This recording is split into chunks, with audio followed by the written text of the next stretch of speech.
Hello and welcome to the Daily Mill for Thursday the 24th of November 2022. And apologies if I sound a bit weird, I am feeling absolutely sick as the dog. Got the cold that's going around, I don't know if you've had it yet. It's not good. Hopefully it's not the big C COVID. Should be fine, but it might sound a bit weird, but I wanted to make this video even though I'm not feeling too well because I needed to tell you about this. Some good news from millwallfc.co.uk. Millwall issue a retail operation update. Millwall Football Club can confirm that it has terminated its contract with League Sports Group Limited. The contract is terminated. Terminator. Following on from Wednesday's statement, Elite has now formally filed for administration, which has left the club with no feasible alternative but to end its partnership with the third-party retailer. The club is bitterly disappointed by these developments. It is working through contingency plans to try and get the Lionstore and its website back up and running as quickly as possible. Millwall wish to reassure supporters that all orders received up to and including Wednesday morning before the website was taken offline have been fulfilled and posted out. Let me read that again. All orders received up to and including Wednesday morning have been fulfilled and posted out. Unbelievable. Can you believe that? Some good news. If you made an order and requested collection from in-store, then you will be contacted by the club directly to arrange this. The club will continue to keep fans updated on this issue as and when notable developments occur. Once again, everyone at Millwall would like to thank supporters for their patience and understanding during this complex time. Indeed, indeed, indeed. Now, I told you about this a couple of days ago. Yesterday's video was mostly about this. And today we have the BBC getting involved. Finally, a big story, just covering it. But here's the thing. I had this yesterday. I had this before that. So if you want to stay informed, what you want to do is you want to stop paying attention to the BBC and subscribe to this channel. If you don't subscribe to this channel, why not? If you're watching this on YouTube and you don't want to join YouTube and all that jazz, I'll put the videos up on BitChute, so you can subscribe to BitChute if you prefer. If you're not subscribed to YouTube and if you don't know this, I'll let you know. So obviously YouTube was created. It's supposed to be that you would sign up and you would post videos and people could see the videos that you posted. Kind of like TikTok kind of thing. But longer form. But what's happened is over the time, obviously, people just sign up and they watch videos. They would want to watch videos like this one that you're watching now, which is great, absolutely fantastic. But what a lot of people don't realise, they don't know, because a lot of people aren't subscribed to YouTube. Most of the people who watch videos aren't subscribed to YouTube. It's fair enough. But when you subscribe to YouTube, you basically use your real name and stuff like that. You don't have to watch videos on YouTube under your real name or comment under your real name. You sign up under your real name with your Gmail account or wherever it is. Then you go to a thing that says create alternative account, create another account. Because that's what I've done here. I've signed up under my name. Then I've created an account called the Daily Millwall, which posts videos, and I can browse YouTube and watch videos on YouTube as the Daily Millwall. And you can do this too. So you sign up under your real name, set up an alternative name that's linked to your original name, like whatever you want, like Bertie Big Bollocks, Billy the Fish, whatever you want to call yourself. And then you can start going around commenting on videos, watching videos, subscribing to videos under this alias. It doesn't have to be under your real name. I just wanted to let you know because I had this story yesterday and the day before, and it's finally on the BBC. So if you want to be the big-brained geezer in the bar who knows everything about everything, subscribe to the channel and stay informed. Like things like this. So this is from southernnews.co.uk. January transfer window. Mill will begin to nail down targets ahead of January transfer window. The Lions are aiming to bring in a couple of new faces ahead of the second half of the Championship campaign. Gary Rowett's claimed that Mill was starting to nail down some specific targets ahead of the upcoming January transfer window. The Lions boss had previously told News at Den that he would use the World Cup break to start planning out the club's business, with a number of meetings scheduled to take place, while the first team squad were given a week off after the strenuous start to the Championship campaign. So while the first team squad have been out on gallivanting around the world on hollybobs, Gary Rowett has been hard at it, nailing down these transfers. While Rowett refused to specify a particular area of the pitch that he would like to strengthen in, he did highlight the fact that any manager would be keen to add more goals to the team, adding to the speculation from supporters that Millwall were keen on recruiting a striker and a winger ahead of the second half of the season. It remains to be seen what stage the club's preparations for the transfer window are at, although when asked he was looking at preliminary ideas or finalised targets, Rowett told News at Den, "I think it's a little bit of both. We've certainly had a bit more time to look at some of the targets. We've had a little more time to sift through the players that have been recommended by a recruitment department. Again, everything's pretty fluid at this time of the season. Nevertheless, we need to start breaking down those lists into more isolated targets. We've got those as well. It's pretty positive. It's nice to be able to do that without competitive games in a way. The preparation, it's been a bit more relaxed where you can spend more time doing it. We've been pretty productive." So there you go. There is Gary Rowett there. Now, I told you, obviously in the video as well, we are being linked with Dylan Levitt. Plays for Dundee United and he is a Welsh international. He is a squad member for the Wales team at this World Cup. Could he be the winger that they're looking at? All we know, obviously we've been linked with him. All we did is we sent a scout to look at him, like a lot of teams do. And that's us apparently being linked with him. Does that mean we are definitely going to 100% put a bid in? Probably not. Does it mean we're going to put a bid in that isn't a fucking joke? That we often see where we put in a bid of £2.50 and the team that were hoping to sell their player for a lot of money just shake their head and walk away and go, "What the fuck was that?" We've just sent a scout. That's it. So we sent a scout to Dundee United, apparently, to look at Dylan Levitt, and that's all we know so far. So we have to wait to see.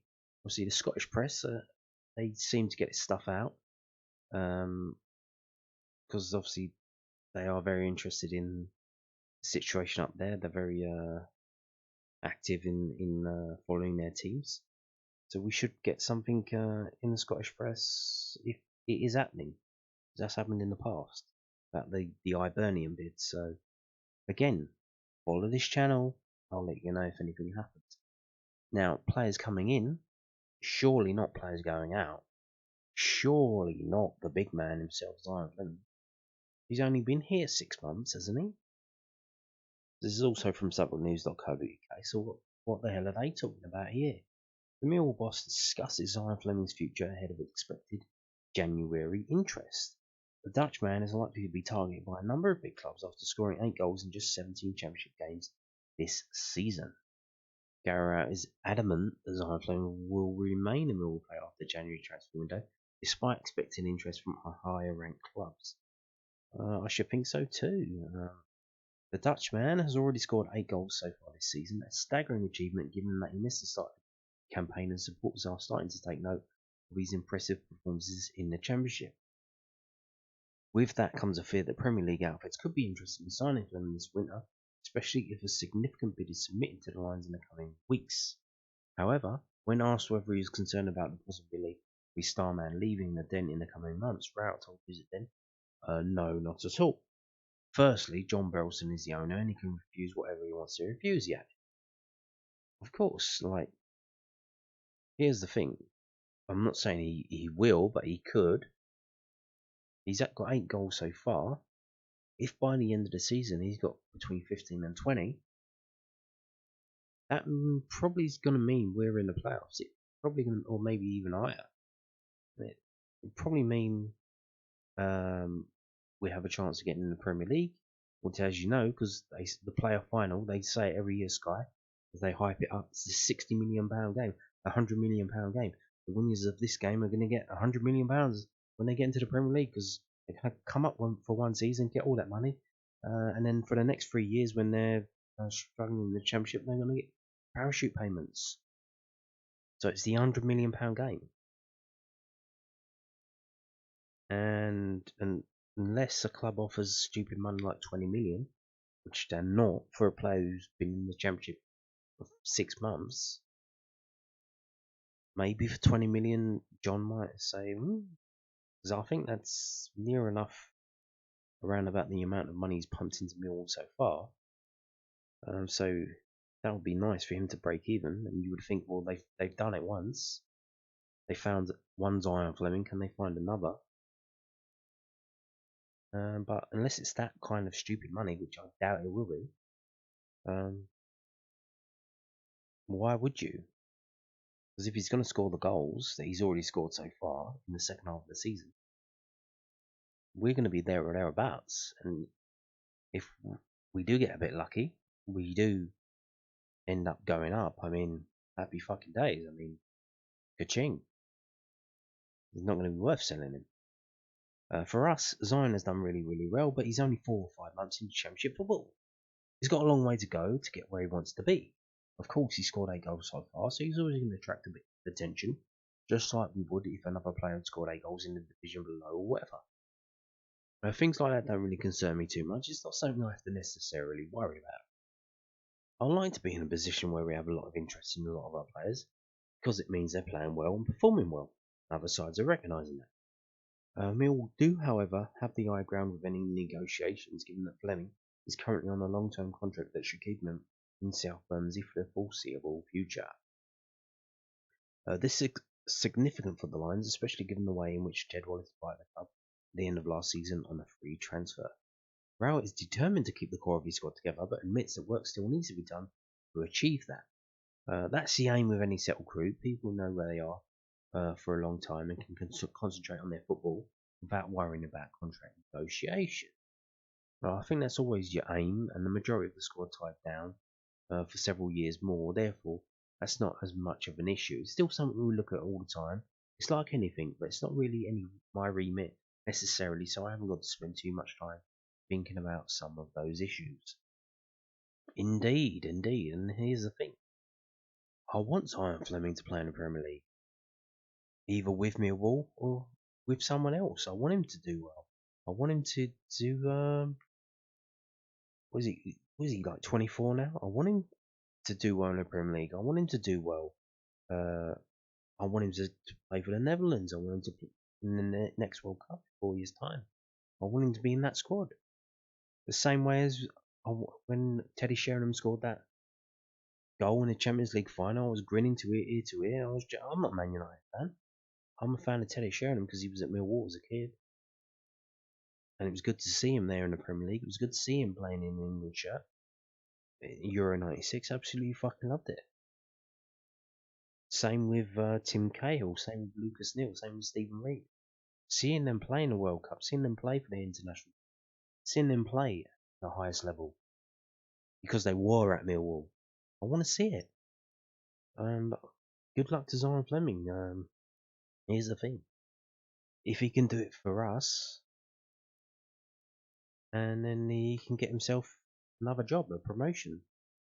A promotion in terms of he's where he is at, not promotion in terms of us getting promoted, but him getting a better job, a higher paying job, playing football for a Premier League team. Fair enough, let's go for it. But if he performs well for us, it's mutually beneficial because we get something out of it, and he can get something out of it as well. And all's well that ends well, just like the club shop debacle. So there you go. But surely not this January. Come on. Maybe in the summer. maybe that's a bit too soon. Again, here's the thing.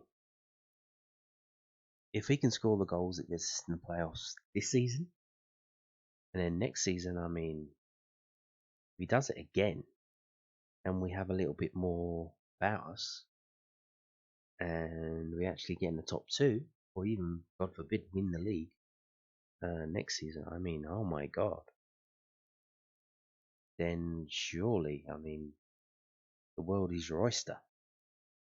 Now, the World Cup break is on, and it's about to end already for Millwall.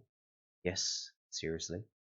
It's going to end in 1 day, 12 hours, 32 minutes, and 55 seconds. As we run out on the Den pitch at 1 o'clock to play Brøndby IF, who are a Danish team. And I'm going to tell you a bit about them now. So here they are. This is their league form, the Danish Superliga, so far this season. Now, 2 seasons ago, 2021, they won that league. That was a COVID league. They won it. Maybe it was because of COVID, I don't know. But it was their first league title in 15 years. They are the second most successful team in the Danish Superliga. They've won 7 titles over the years. Massively eclipsed by FC Copenhagen with 115. But in the COVID season, it was their first league title in 15 years. So they qualified for the Champions League. So last season, Champions League qualifiers, they don't qualify, but they get in the Europa League, so they do that. But they finished bottom of the group. A group that had Glasgow Rangers in, so not too good for them. This summer, sold a lot of their better players. Better players moved on.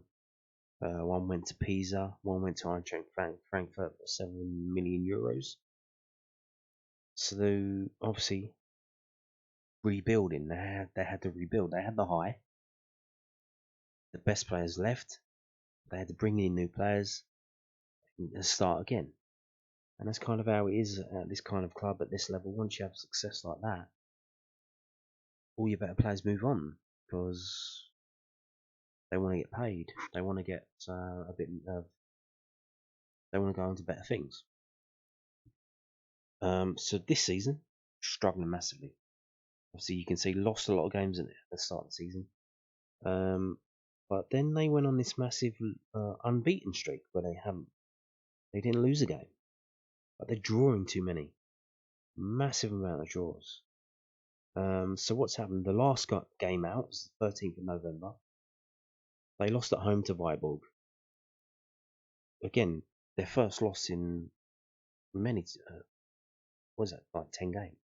But a day later, the manager was tin-tacked. The manager sacked. So yet again, we're playing a team that's just changed their manager.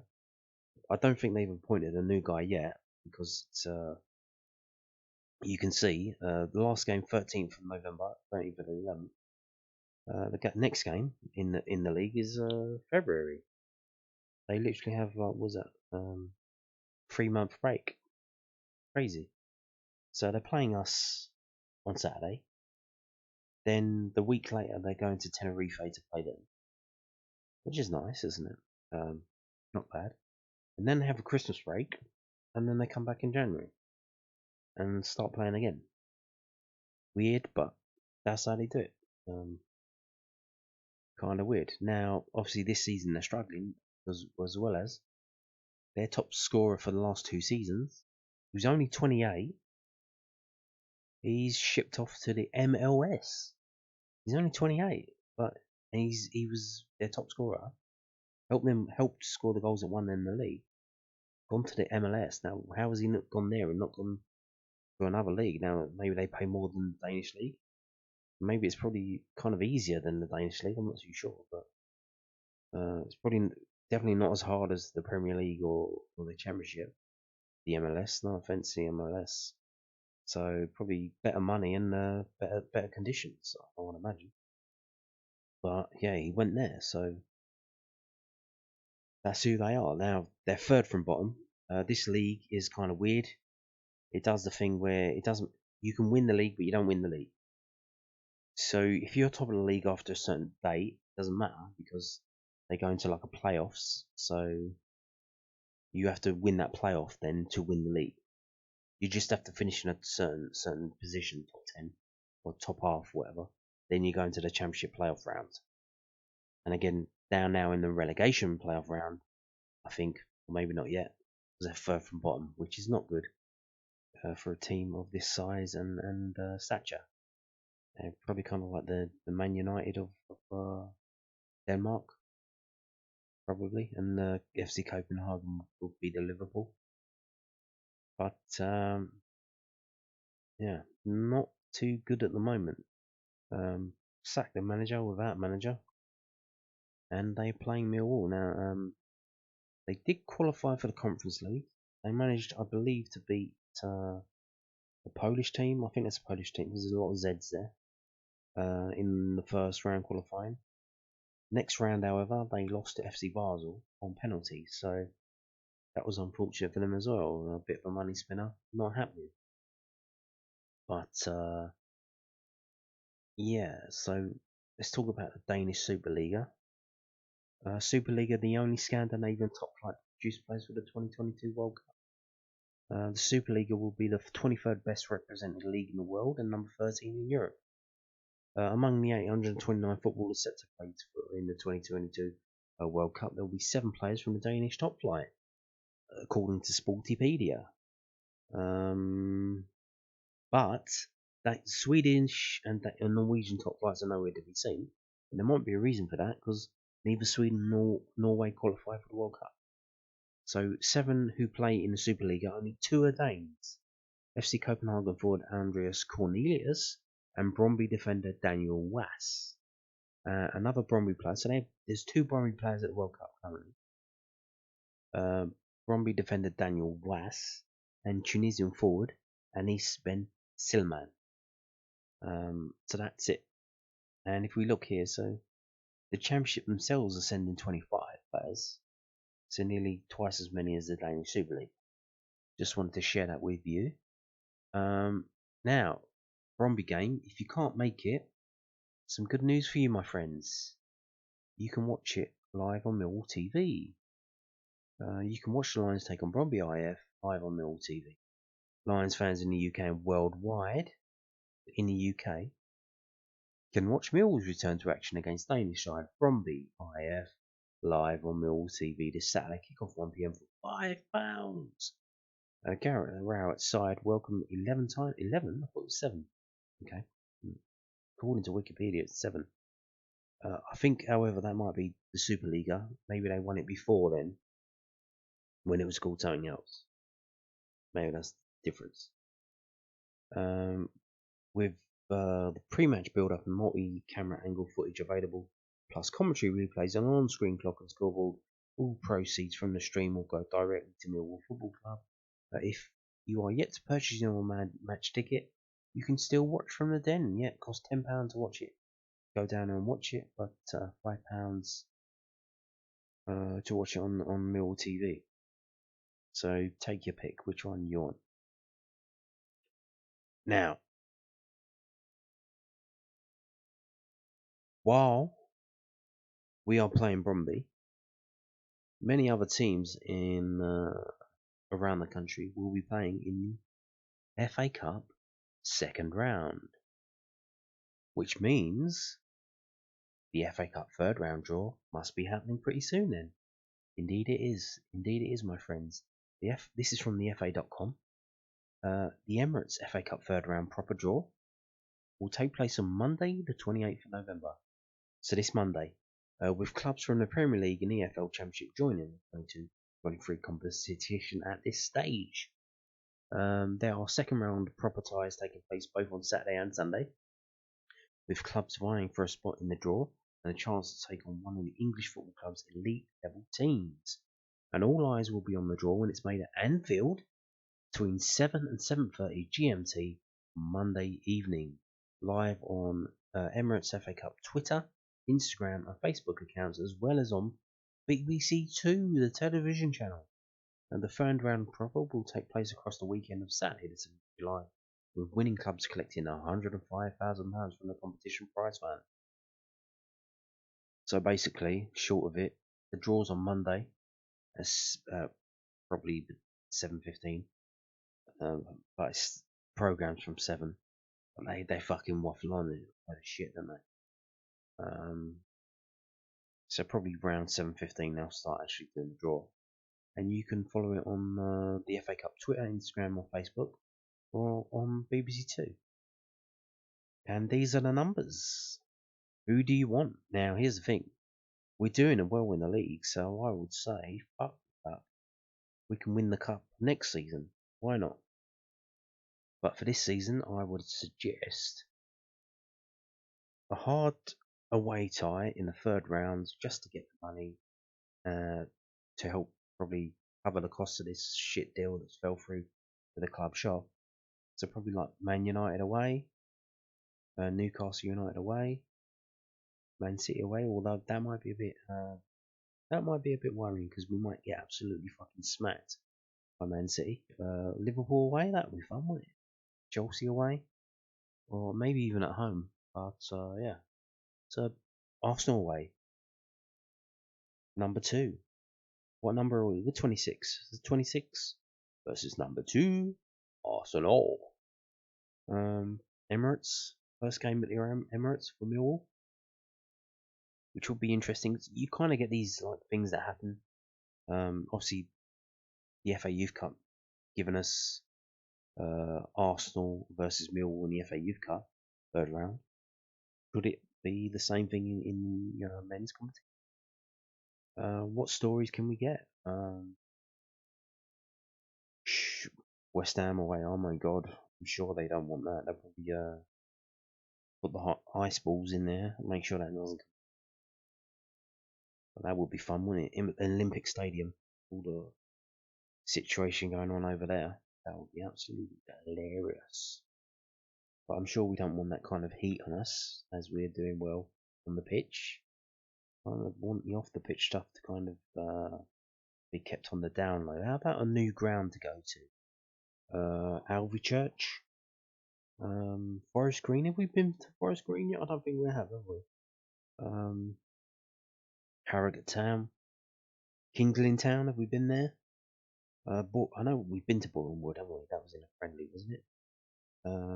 Gillingham, Neil Harris. They're still there. That could be the story. Obviously, weirdly doing absolutely dog shit in the league.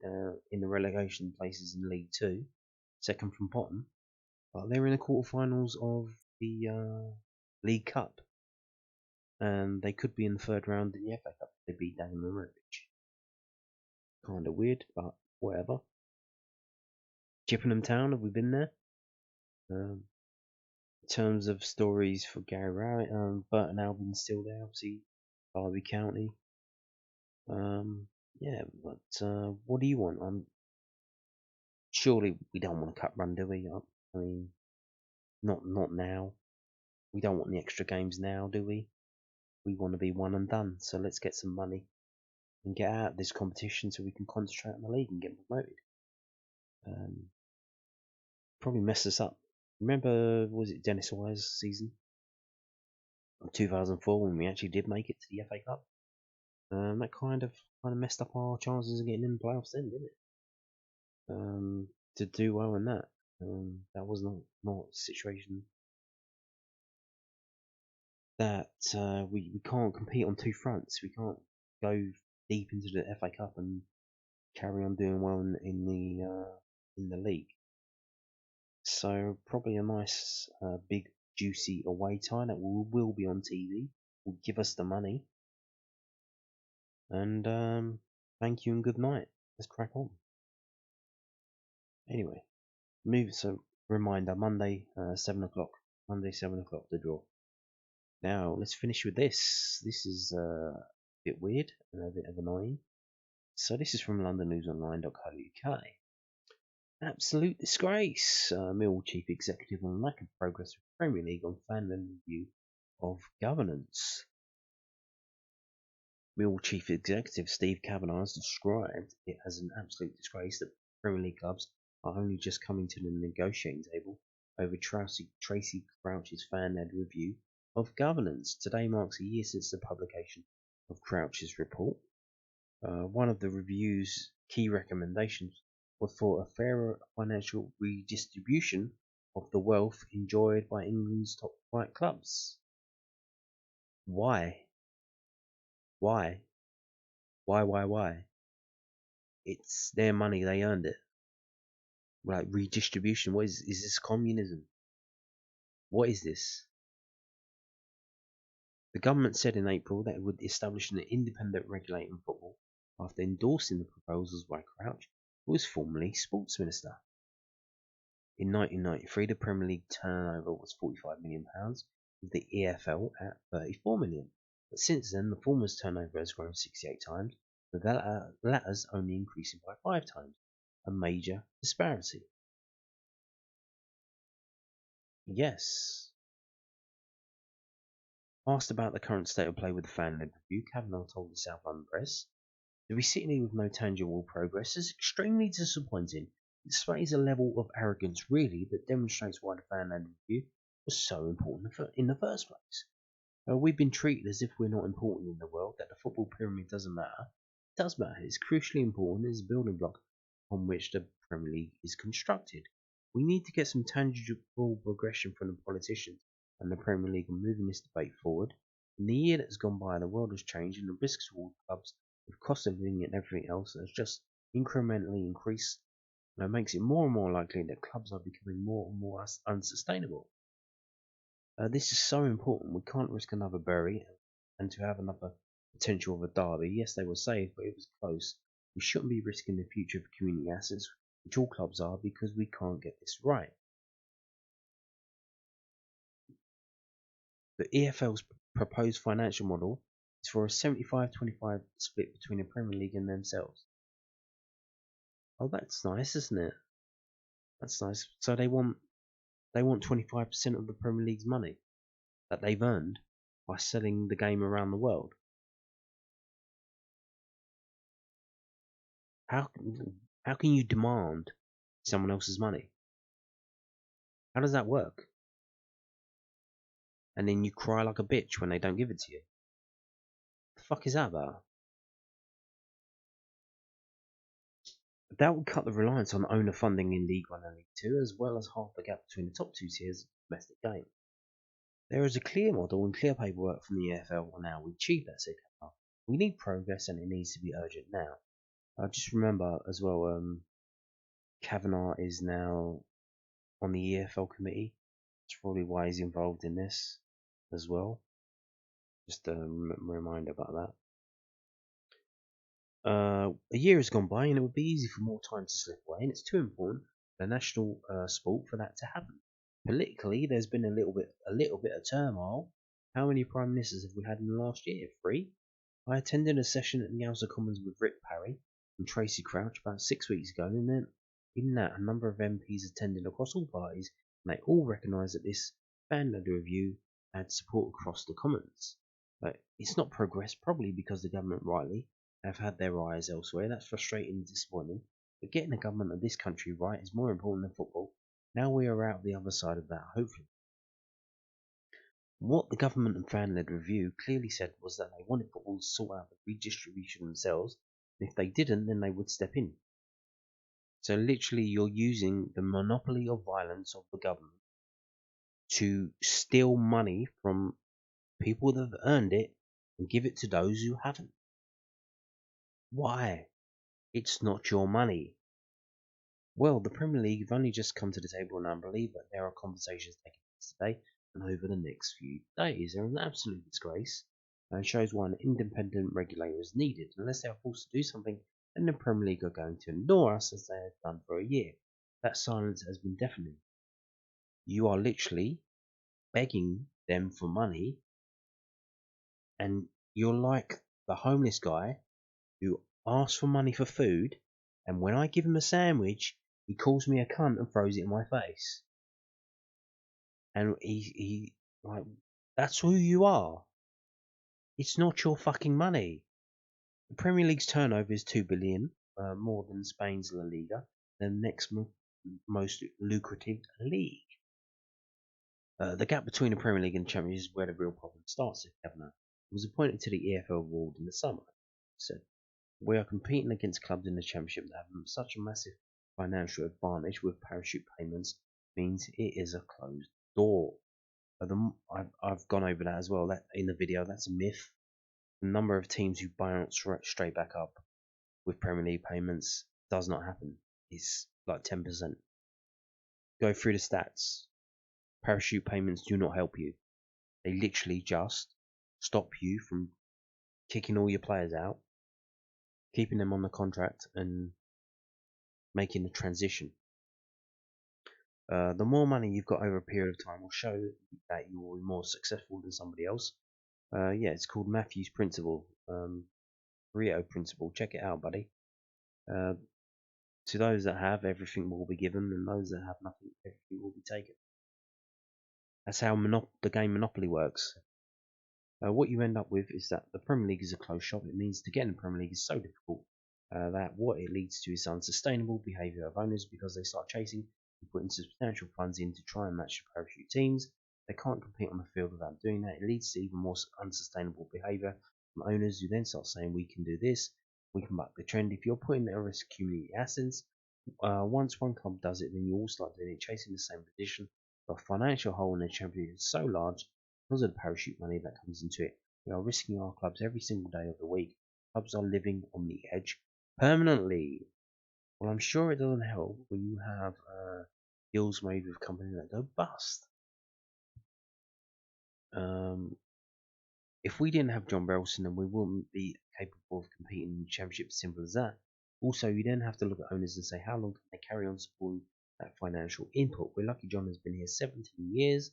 But when you look at other clubs, you get foreign owners coming. They have 2 or 3 year window of trying to get there, and then they are done. That's when the problem starts. Clubs are left with massive legacy issues and unsustainable wage bills. That's when the real risk comes into these clubs. It all comes back to parachute payments. Because they distort the competition in the championship by such a substantial amount that it really does breed unsustainable and dangerous behaviour in the clubs in the championship. League 1 and League 2 are issues which clearly need to be looked at, but they are not in the magnitude created by the gap between the Premier League and Championship. That needs to be the focus of what needs to be looked at. And as you can tell, I'm not a big fan of this, and I would say be careful of what you wish for, because here's the thing.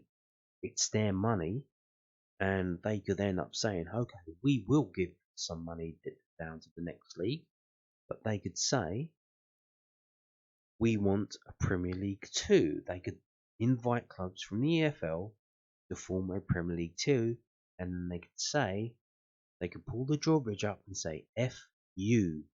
No relegation to the shit league below, whatever that will be called now. They could have 2 teams of 16, Premier League and a Premier League 2. They could have a token relegation, 1 place up and down, and that's it. Basically a closed shop. Is that what you want? Because they have a lot of money. It's their money. They earned it by selling the game around the world. They're even showing games in America on their main TV in Saturday night. So it's their money. They earned it. Leave it alone. Oh, come on, man.